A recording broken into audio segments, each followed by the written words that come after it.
Welcome everybody. Okay, I guess I can start again now. Thank you. Folks that have just joined us, welcome to this webinar. We're excited to have you here. This is the credit risk assessment for financing MSMEs webinar, so hopefully you're at the right place. And what I want to do is start with just introducing our August panelists here. And just before that, I'll take a couple of minutes to talk about the context, right, of this webinar. So we're your voice all of you is are not coming through. Screen is sorry, can you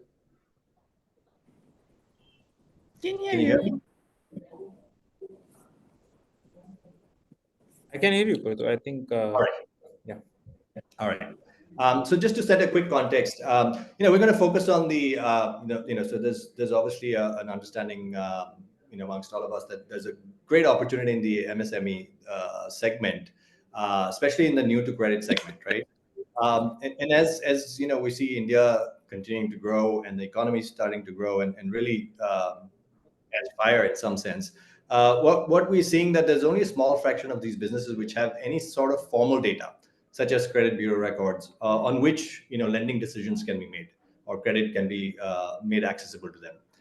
So what we also find is that while there's a strong appetite for giving and for lending to these MSMEs, because of not enough good risk signals and because they don't have any formal records of business, it's sort of hindering the ability to assess their credit and then provide lending to them. So addressing this challenge is going to be something very crucial for India specifically. And what we're going to do in this seminar is sort of talk about that and talk about maybe what are the alternative signals and assessment that can be done to enable lending to this segment. So with that, I'm going to start to introduce our panelists. First, we have Manish Jain. He's the country managing director of Experian India. Welcome, Manish. Some quick intro for Manish. Manish, he's had an illustrious career, and I think most of us here would know Manish. Prior to joining Experian, Manish was leading sort of all kinds of initiatives with global organizations, and he's worked and he's been sort of part of the bureau industry for over 12 years. So very excited to have Manish here. Next, we have Professor Madhu Vishwanathan. He's a graduate of BITS Pilani, and he's got his PhD from Carlson School of Management in the US. And prior to joining ISB, he was a faculty member at University of Arizona. And Professor Madhu has a fantastic more than 10 years of teaching experience in the US and in India, and currently teaches at ISB. And so we are very excited to have him and to sort of bring his perspective on cultural nuances and some of the data about comparing India to the rest of the world. So welcome, Professor Madhu. Next, we have Narsimam Venkatesan, Narsi as we like to call him, who's a principal advisor at Jocata. He's a CA by sort of academic qualification, but he's been doing a lot of interesting things throughout his career. He was the group CEO at Dun & Bradstreet in Southeast Asia, Middle East, and Africa. He has implemented more than 10 credit bureau sort of information bureaus across the geography that he had oversight of. Today, as a principal advisor at Jocata, he has shaped their whole AI ML scoring and analytics products. And he's also the chief architect of Jocata Sampurn, sort of first of its kind MSME index, which was launched very recently in November 2023. So welcome, Narsi. And last but not least, we have Suyash, who is fairly new to IDfy, but he has over 14 years of experience. He heads up all our propositions and growth at IDfy. And he has worked in a variety of segments and has been an entrepreneur himself. From a banking perspective, Suresh has spent more than 6 years at Capital One, where he focused on real-time fraud analytics and building underwriting models for commercial lending. So welcome, Suresh. Really lovely to have all of you on the panel here. So what I'm going to do is maybe start with a very quick question to all the panelists here. Why do we think this credit-hungry market that we have is fairly underserved? Maybe we start with Narsi and then take it from there. Thank you. The first thing that I would like to bring up are some factoids, which basically will tell us a very, very quick story as to how the market is likely to unfold. And the genesis to MSME growth lies in improving personal consumption, which is rooted on how the population is going to resegment itself. If you actually look at the story as of 2021, the middle class constituted 432 million. And these have the largest purchasing power and active along with the aspirers who drive a lot of growth, both in terms of the consumption and therefore personal credit, which cascades naturally into more activity for MSMEs. How is this changing in a decade? Is that, and we have hardly 5 more years to go, 6 more years to go. Look at the transformation. 715 million people are going to move into the income bracket ranging between 5 to 30 lakhs, which is actually a sweet spot for credit from a personal consumption perspective. A lot of them will also be self-employed individuals and not just salary, which when you look at the small enterprises, which are micro, many of them are very fungible in terms of virtually handling their personal lives and their business lives. And these are the people who would be credit hungry as well, along with the more structured MSMEs. And in 2046-47, this actually zooms. So the story is just now beginning to unfold in terms of the sheer size. If I go to the next slide, the compelling information is right in front of us. When we look at the Udyam registrations, it is 478 lakhs. And out of that, 199 lakhs are micro, which has gone through the Udyam Assist portal. It's a humongous number. And look at it in the context of what these MSMEs are contributing to India's GVA, as well as in the exports. Very, very compelling arguments. And if this is not nurtured by active flow of credit, the wheels of the economy could come to a grinding halt. And structurally, when you see the MSMEs, micro enterprises form the biggest part of this entire segment. And micro enterprises, as you know, are the under 5 crore turnover entities. Small enterprises are next fraction, and medium-sized enterprises, which is the 52 to 50 crores, is much, much smaller as a fraction. And they are contributing to 20 crores of employment. But yet, when you look at credit, the credit growth is of the order of 14.2%. And gross bank credit, as we see, which is outstanding as of the most recent data of June, is 25.32 lakh crores. If I actually unwind back to a 2022 finance committee chaired by Mr. Sinha, there is a statement that there is an unserved gap of similarly 25 lakh crores. That itself should tell us how large the market is. And I just recall that there was some study put out by, I think, TransUnion Civil, which said 47% of new credit acquisitions are all from new to credit segment. So if I go to the next slide, this growth can only go up. And what is the next most important information here is evidence through the next immediate slide. I'm just going by facts because if I merely speak through that, there would be no ability for anyone to follow the narrative.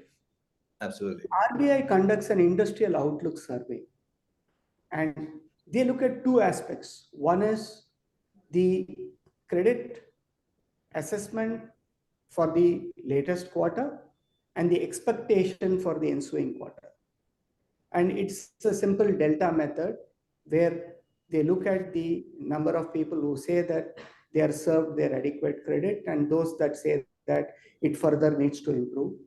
And you will see that this is done to a different scale. So do not look at it as intersections, but I'm inconvenienced by the size of the screen to present two different scales on the y-axis on the opposite.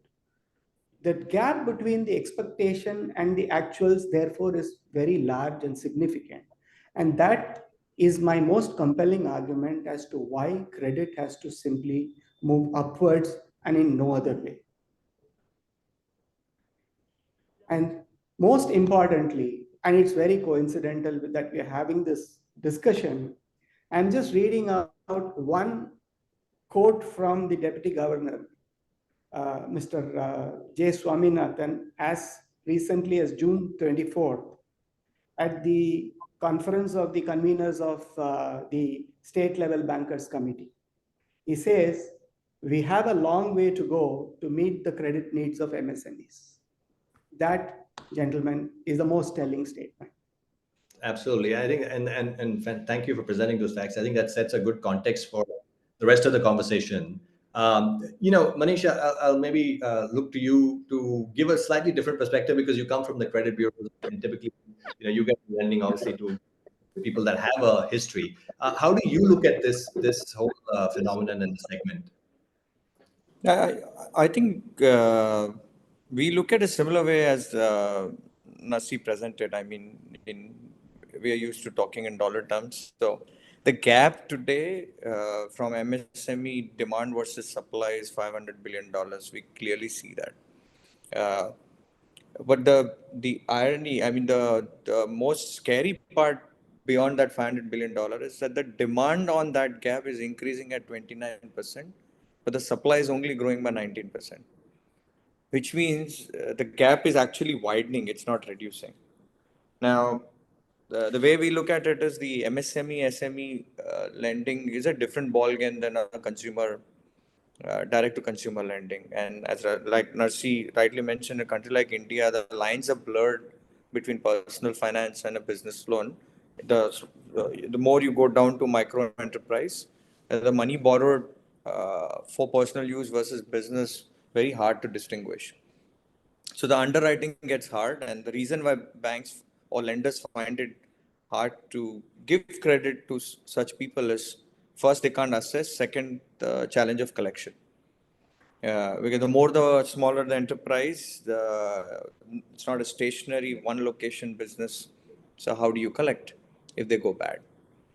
So I think the way we look at it at the Bureau of Industries, the only way to solve for this is not just from the data submitted by the banks on loans already given. The only way to solve for this is what other indicators are out there uh, that can be used. And there, I know we're going to have more conversation on various metrics and signals that are available for us to assess. There's a lot happening out there. So the good news from availability of data perspective, the way we look at it at Experian is there is data. Now, right. Are we bringing that data together? Number one. Number two, is there enough engineering/analytics been done? Like Nasi and team took a shot at releasing a rank. We have a rank. So does other bureaus have a rank. Do they do the same thing? In the consumer bureau, we can all say, yeah, it's behaving same, it's predicting same, because it's only working on one set of data. Whereas in a SME, MSME lending, the choice of data can make the difference in which the ranking of the score can happen. And the dynamism of availability of data is so high right now. I have information on buying patterns. I have information on spend pattern. I have information on how a consumer or a business owner paying salaries and PFs and tax obligations and the corporate card behavior. There's so much information out there. GST payment. If I'm not a GST, I'm a cash business. There's this whole UPI stack below 2,000 rupees of earnings and payments doesn't get captured anywhere in any GST today. So there is a lot of data out there. And the way we look at it, it's not a problem that can be solved by one company. It is a thing that multiple players need to get together, and it has to be a purpose-driven solution. I didn't even talk about uh, impact of a geography or a type of business that it has on MSME lending.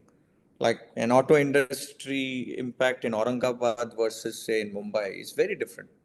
If anything goes wrong in that industry, there are only 3 or 4 pockets in the country you got to watch out. It's very hard. This moving parts in this world is what makes lending hard to MSME, SME. Large corporates, lot of information available. You do a thorough due diligence, spend tons of paper and money and time and underwrite it because a crores of rupees been given. It's worthwhile doing it. But when it becomes a 1 lakh rupee loan to an MSME, you can't get the same rigor, which means that has to be substituted by something else, which is faster and easily doable. So I'll stop there. Yeah, no, I think very valid points. I think it's interesting you talk about also things like there's localization in terms of geography and industry and right, like you rightly said. I mean, there is too many moving parts. So Suresh, I'd sort of ask you to talk a little bit about that as well. Maybe delve a little bit deeper into that. So I think I think Manish is making an excellent point. I think what I also see from a demand standpoint, when Narsi sir said there has been essentially a massive demand supply gap in the MSME space. If I look at the last, let's say, decade or so, there has been if I look at the counterpart, which is the retail side, right? There has been a tremendous growth there actually, where the demand was recognized. I think there was a little more understanding of how to do credit assessment on that front. And if I look at NBFC's credit growth in unsecured retail went up by like 50% year on year. Banks grew up by about 35% year on year. What has essentially happened is and that I think was recognized that there also needs to be a lot more push towards MSME side, and there has been a little bit of an increase in terms of by RBI on capital adequacy ratios, and I think that has made lending a little more expensive on unsecured, especially on unsecured retail. I think has been had a higher impact, and that I think also has pushed a little bit of more attention to MSME. So I feel that I think that push from regulator side on unsecured risk being managed better, or at least being a little more expensive to hold on the books, along with a focused attention on MSME side, I think my sense is I'm actually a little more optimistic because the demand is a lot more realized. I think where Manisha is coming from is that we need to have a better understanding of how to do that risk assessment. I think that's where a lot of innovation has to happen, which is where I also think I think we need part of it is India's MSME is also a little more unique than what I've seen elsewhere. And for that, I think we'll also need to think about innovative ways of partnering with regulators, with academia, with bureaus, and kind of also develop some of these ways to do risk assessment adequately for these segments, because I think the data availability actually is increasing quite a bit. There are about, I think, 15% merchants are registering on GST, registered on GST. And that also, I think, allows for some starting point or anchors to start distributing credit from there, and that can essentially be the conduit through which credit access gets to the really micro and MSME enterprises as well. So that's another potential area for the industry to explore. Yeah, absolutely. I'm going to take a little bit of a shift and jump to Madhu. And Professor, the question I have for you is maybe, especially considering you've probably studied these things, would love to get a little bit of your perspective on the contrast, or a parallel to this that maybe has existed elsewhere, and then how do you see that play out versus what you see in India? Would love to hear a little bit of that from your end. I think muted. Yeah, thanks. I did the Zoom faux pas as always. Going back to what you were asking about, it is true that fintech or use of technology and lending is changing across the world. And of course, there are some countries where a lot of improvement has happened, right? So most of the times academics like to study the US market because it's a huge credit market, and of course the data there is much better organized and so on. There the questions are different. So what we know for sure is in the past, there was most of the growth is happening, but it's happening in very niche segments. So going back to what Suyesh is saying, we see a lot of growth in, let's say, marketplace lending or in retail sectors. So there's like double-digit growth happening in those sectors. Whereas if you look at peer-to-peer lending, which was a big fad, maybe just 5-10 years ago, all of that has kind of tapered off. So they don't see much improvements there. And likewise, the other thing is even if you look at the overall percentage of the lending market that is going on, right? You only see the digital players or other things capturing a very small percentage of the overall market. It's still like around in the less than 10%. What has changed though is a lot of the traditional banks themselves have updated their processes. So when we're thinking about technology, right, I think a lot of times people think of new players coming in and doing things. But what has also happened is a lot of the traditional lending systems have also updated their systems to include new factors of risk assessment and other aspects to make sure that their models now reflect better their risk profiles. So that has happened. Uh, but if you think about overall, I don't think the US is the best example. So there are other markets where, this has actually amplified a lot more, right? So China is a good example where there's a lot more lending happening based on this.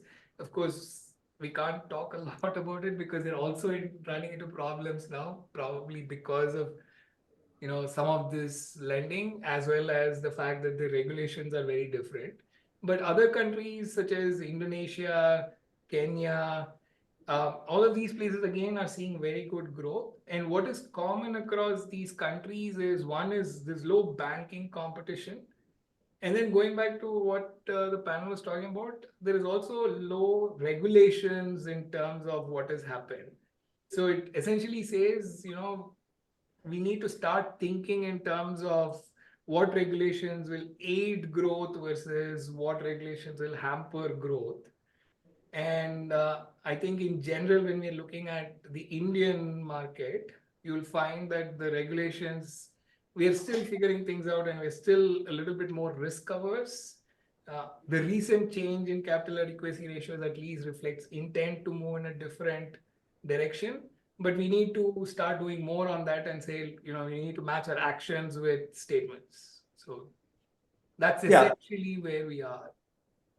Okay, fair. And I think one of the things that we always, sometimes look at and say, hey, India is a very different market. And rightly so. I think there's a lot of things that make us fairly unique in the way we are set up. But, I was hoping to see that maybe there is some parallel where we can leverage the learnings, which brings me to the next question, which is essentially, when we look at this, what are these data signals? We talked a little bit about, there's this new data signals that are coming in that gives us the ability to potentially, factor in risk and assess these small businesses.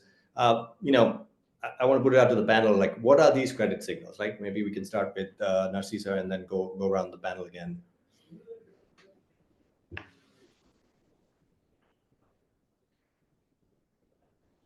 Sorry, sir, I don't think we can hear you. I think you're still on mute. Sorry. I'm just flashing another screen at you where there are two parcels of entities. One, those that are non-GST registered and those that are GST registered. If I look at the data sources that are possible from an underwriting perspective, GST pops up instantly in respect of this 146 lakh potential MSMEs. And if one were to look at the pace of lending by every institution, typically for a very small entity, which is a lender, the average lending per year could be to about 2,000 MSMEs. A larger institution could lend between 15,000 and 30,000 MSMEs in a year. I'm sure there aren't very many entities that lend to several lakhs of GST registered MSMEs today, which basically shows that these entities have had access to finance only from the informal segment. The reason earlier has been that they had to produce information which is point in time, dated, convince the lender that they are worth lending to, etc. But GST today has transformed the way behavioral collateral can be offered for credit. Right. In a sense, that it fulfills several of the C's, as I would call it.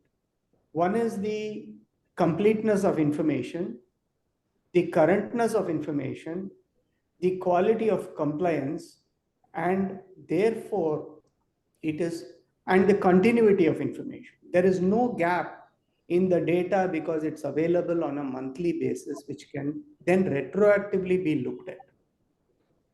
And because it is digitally accessible and leveraging the DPI on a consent basis where privacy is also secure, the opportunity to leverage the data asset for very informed decision making is very, very clear. Now, when you come to the non-GST registered, the immediate question is, so how do we therefore assess? And that is where the fact that through the AA system and otherwise also, because bank statements of all types are still not available on the account aggregator, but I'm sure soon it will happen. That kind of data allows us to very deeply look into the entire characteristics of the self-employed persona or the MSME persona as to the direction, velocity, intensity, quantum, and timing of payments and incomes, and essentially allows you to build the entire profile of the entity. And that would allow us to also come up with very quick decisioning. And of course, wherever possible, the bureau data would be a fantastic complement and a supplement. And to the extent they are NTCs, yes, bank statement-led data can be used. To the extent they are not, naturally, this will be yet another layer of very, very powerful set of data that can be brought in. And why is it heartening is also because GST compliance level is 97%. And that is very vital when you want to rely on incorporating a GST-led underwriting into a credit policy. You can't suddenly say that I can only underwrite 20% of the loans because the rest don't comply. Right. And that is very vital when institutions have to operate at scale. Just like bureau data is available, similarly here consent-led data would be available, and therefore it has to be properly put to use. Along with, of course, a lot of fraud indicators, etc., which I'm not going into. Suffice to say that from here you could tie it into Vahan, e-way bills, so on and so forth, look at circular transactions and so many things. Because Shivash spoke about it and alluded to frauds also earlier, I think. So this is the possibility. Now, when you go into the quality of the GST data, essentially, it allows you to build the book ground up. The entire business behavior of a MSME can be basically bucketed into the sales and the purchase side.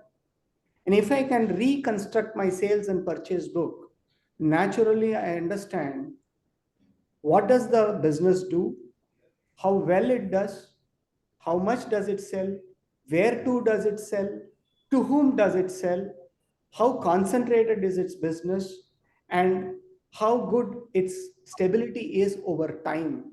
Now, this is typically the question that any conventional underwriting wisdom will demand. And all of this can get digitally addressed and very quickly so that the underwriter actually can manage exceptions as opposed to discovering data. This again will transform the way underwriting will happen, combined with, of course, other data sources. I'm only taking GST as an example and not additional other data elements. But suffice to say, as Manish also put out, triangulating this kind of data from multifarious sources, both from behavioral characteristics financially, demographic characteristics, other psychometric characteristics of the self-employed small business in terms of the household profile also can actually deliver phenomenal results. Yeah, I think we have some questions that we will also address, but I think I want to jump to Suresh really quickly. Suresh, maybe you can talk a little bit about these alternate signals, because I know you've been spending a lot of time sort of researching and figuring out how do we get some of this actually implemented. So I think that's a great question, right? And I think we are also working on some of these signals. And part of the reason why I alluded to the collaboration between academia and bureau, and I think we have been talking with Manish and Professor Madhu and trying to understand what. So there are two parts of this, the three parts of the signal. One is essentially what kind of data do we need.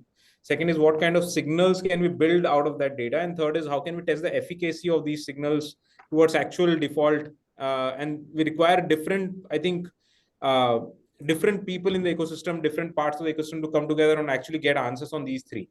So for example, from an IDfy perspective, what we do is we look at, there are basically two kinds of external data that they're already present in the system. There's a lot of GST, MC, essentially structured data that is present in the system. And then there is a lot of unstructured data like court records, FI records, and a lot of unstructured, publicly available, but not easy to consume data that's available. So it's not actually being currently utilized in any meaningful shape or form for most of credit decisions, where it could actually make a huge impact and give a lift on the underwriting piece. I think part of that is generating signals based on a combination of these, and two ways to do this, right? One is triangulating information across multiple databases to see whether the information supplied on the application matches with what we have or not. And that can be done real time, because a lot of data now is being made available on API calls, and real time access is now possible, which is a major kind of boost to access and availability of data. And second is there are also these proprietary data systems that have been built from like IDfy and a few of our peers in the industry, where we are able to generate a lot of quality signals from this unstructured massive amount of data that's present out there.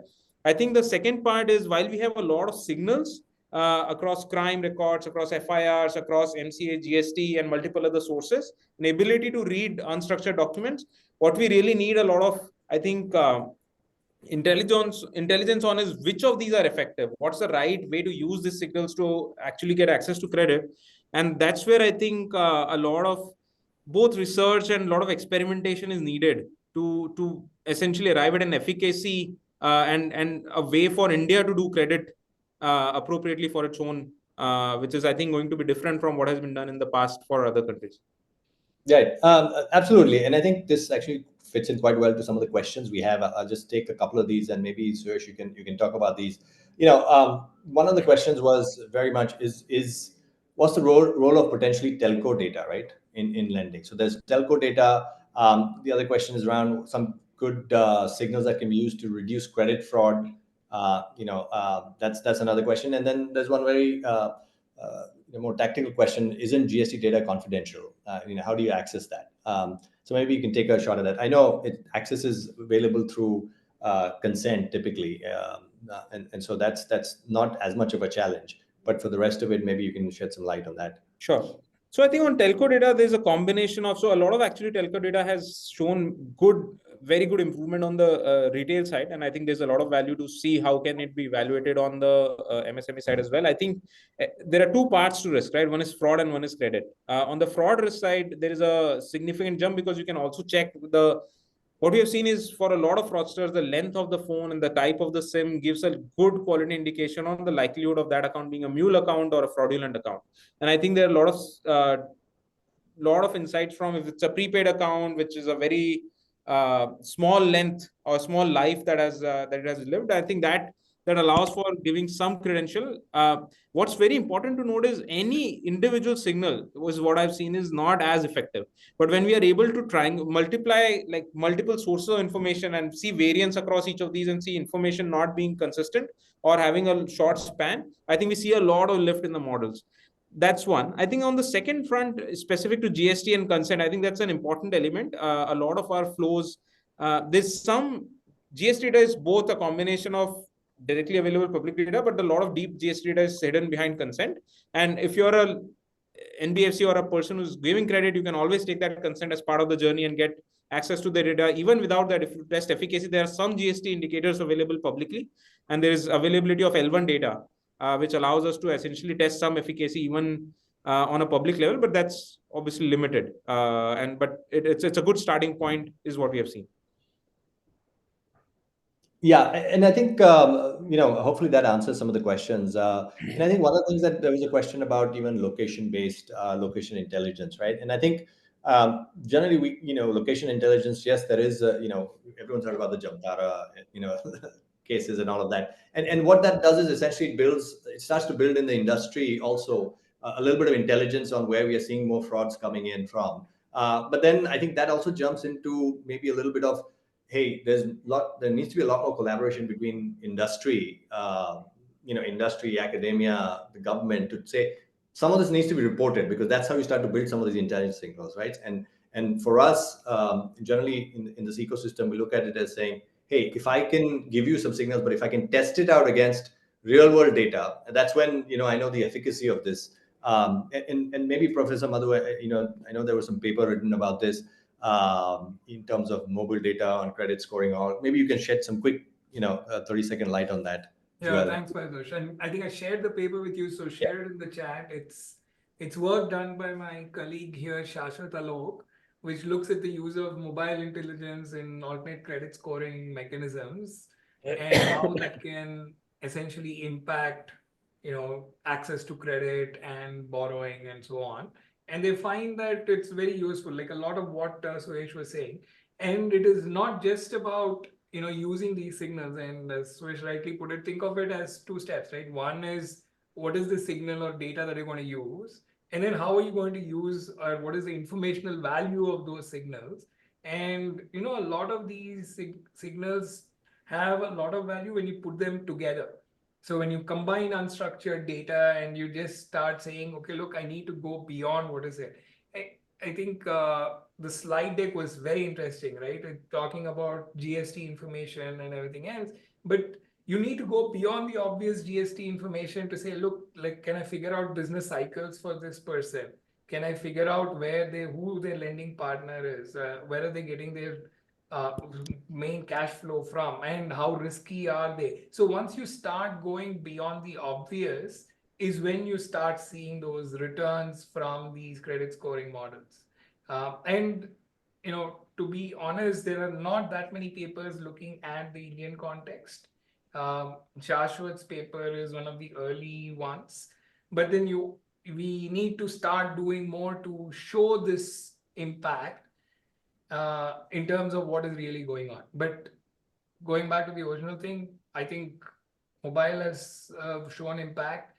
Shashwat has another paper on UPI-based transactions, and he's able to again show in terms of DPI and everything else whether that has had an impact. And they're again showing evidence of good access to credit and improvement in credit scores. So there is some evidence so far showing that these models work. Okay, thank you very much for that. Next, I'm going to jump a little bit to, I'll start with Manish, but I want to talk a little bit about, we talked about the signals and then there's availability of signals and all of that, but, how do we practically sort of move towards that? What are some practical things that need to happen for some of this to actually take footing in the industry?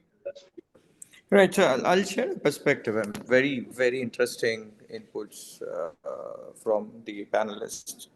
And the structured data problem can be solved easily. I mean, there is a lot available. People know how to do it. I think, to Professor Madhu's point, we got to go beyond structured data, because the way to solve that is that we need to create an environment where I can experiment fast, fail fast, and then move on. We'll have to do contextual underwriting instead of depending only on that one kind of data will fit for all kind of MSMEs. Will not happen. It is impossible. Not all alternate data is applicable to all industries.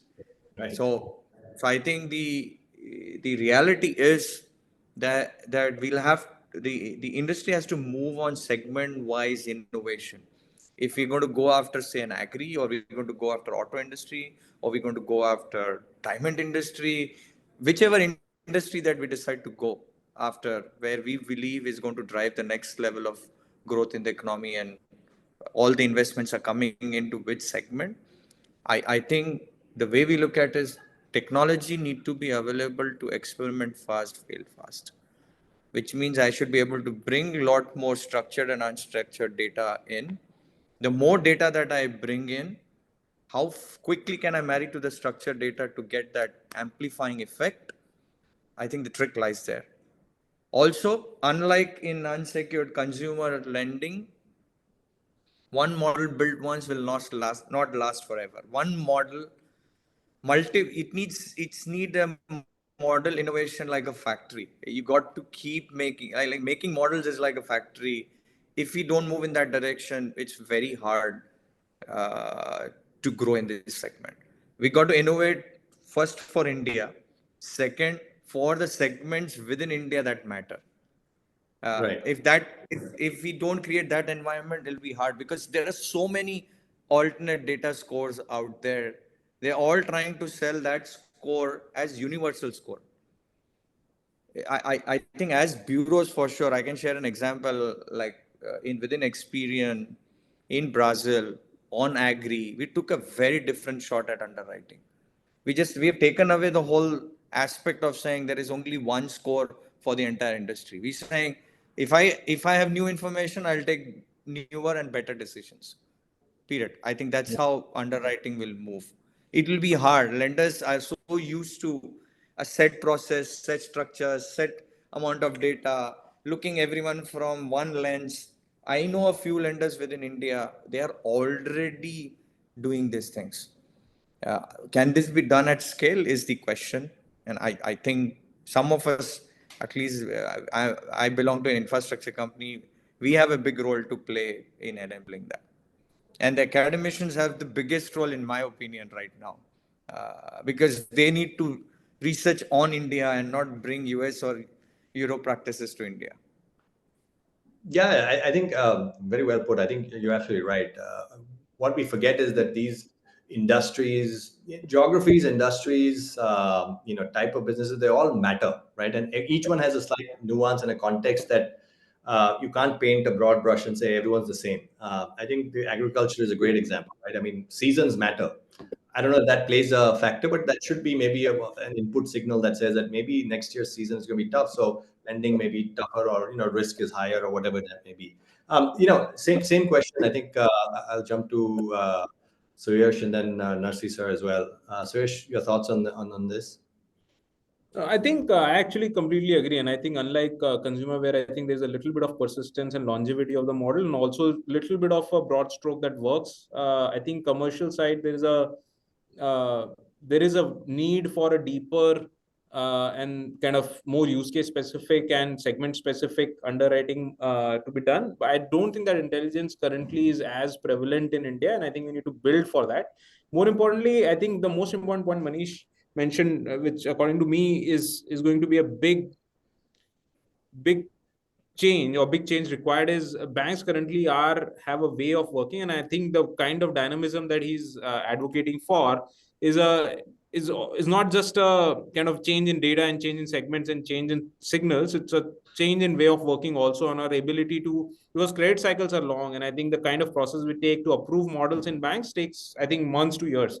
And if you want this kind of a dynamism in the credit policy, then that means that the way you define credit policy and how you upgrade credit policy month on month, year on year, has to change completely. So that, I think, mindset shift is not going to be an easy change for India to come by. Correct. I mean, swap in, swap out sets is not a 3 month, 6 month activity anymore. It's a Yeah. daily thing. I mean, lenders and risk manager and the analysts need to be doing that every day. Yep. Yeah, That and I is think, like a quarter, 2 quarter once exercise, I think. but I think one of the things that Suresh you're talking about, and both Manish you talked about, is management, right? I mean, that's one of the hardest things to do to change processes, change people, the inertia that you have. It's a very hard thing to change, but I think, like you said, I mean, it's needed, right? And that's where I think India can hopefully leapfrog. Narsi, sir, Correct. So Paritosh, sorry, just to close out on this, I'm not saying every lender need to change. Infrastructure yeah, companies have a role to play. yes, Like us, there is a reason why there is a bureau business. right, We can't be complacent saying we'll get you structured data and a structured score and our job is done. yeah, We'll have to provide that environment for banks not to worry about that. I need to now create an environment to experiment. We have to make that available, and not just bureaus. Big other companies also can do it, but as bureau, we are closer to it. We are better equipped to do it. right. No, absolutely. I meant more from a general perspective in the ecosystem, because everyone's used to a certain way of working. So yeah, Nashi sir, what's your take? Oh, actually, I think Madhu, you have a question as well. Not a question, but just to complement what is being said, right? So I just finished a session for a large MSME bank on, digitization and all. And, it's about scalability, right? And I was telling them that, look, research has shown that relationship specific information that banks have is actually very valuable and it improves access to credit. But they are looking at each client on an individual basis. There is no process set up to say, look, here are all the people I'm lending. Can I create these profiles? Can I identify segments which are successful? Segments that I can go after based on other risks. And this is, by the way, this is data that they already possess, right? I'm not even talking about new data sources. It's just saying, look, just set up processes to use your data more efficiently instead of looking at each customer individually and then the manager out there making a call.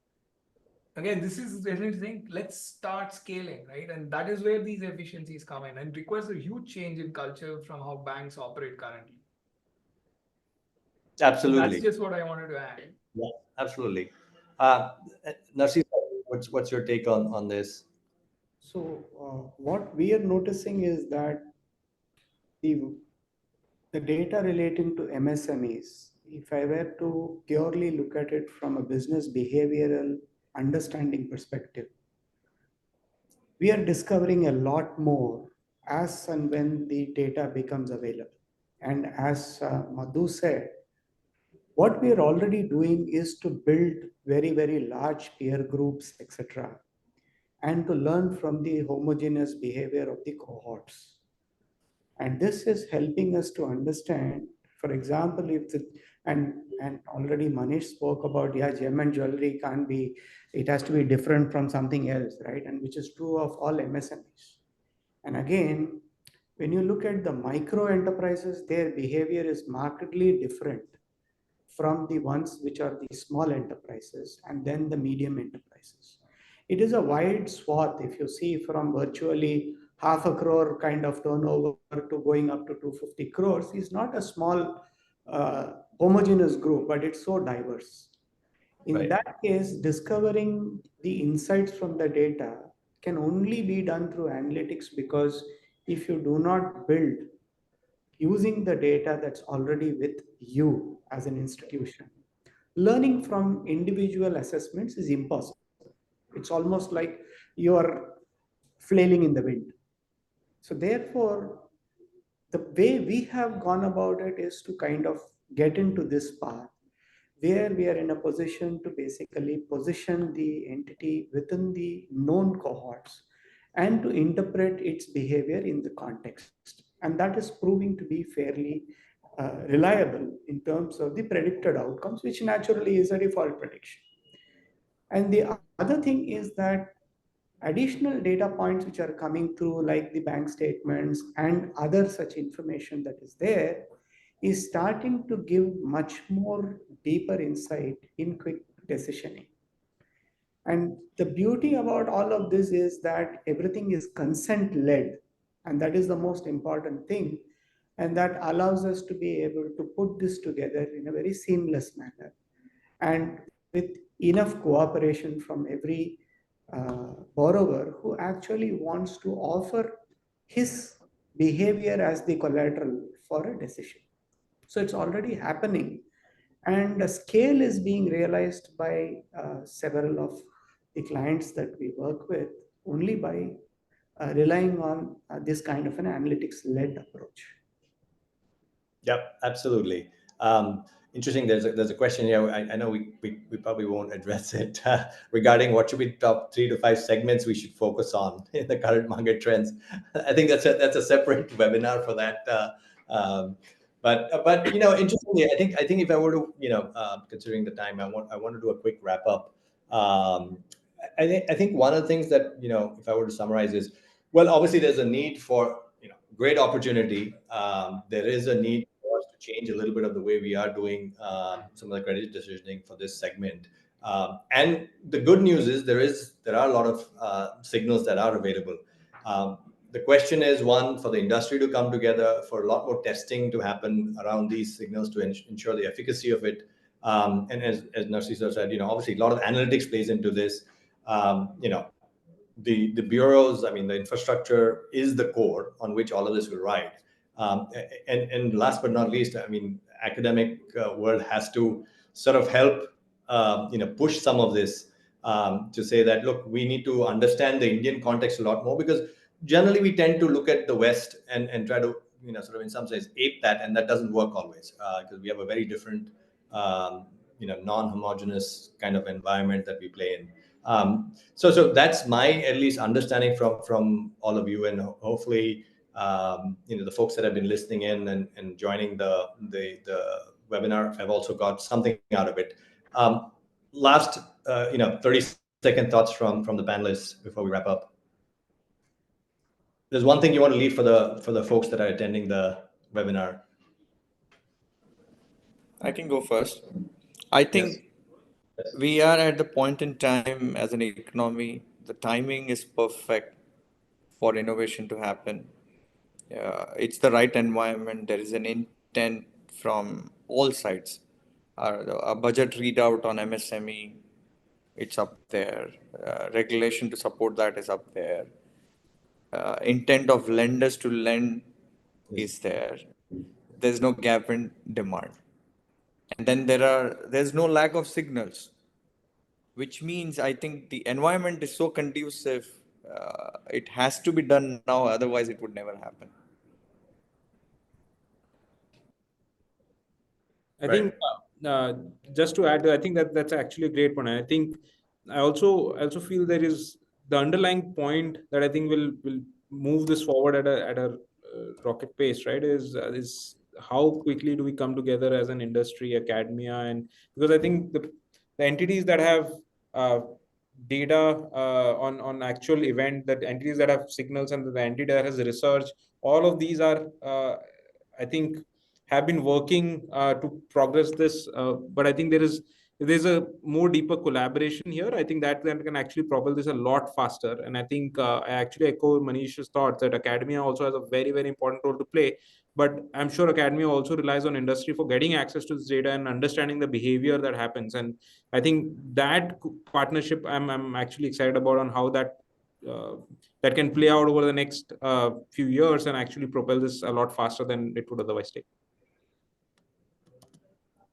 Absolutely. Madhu?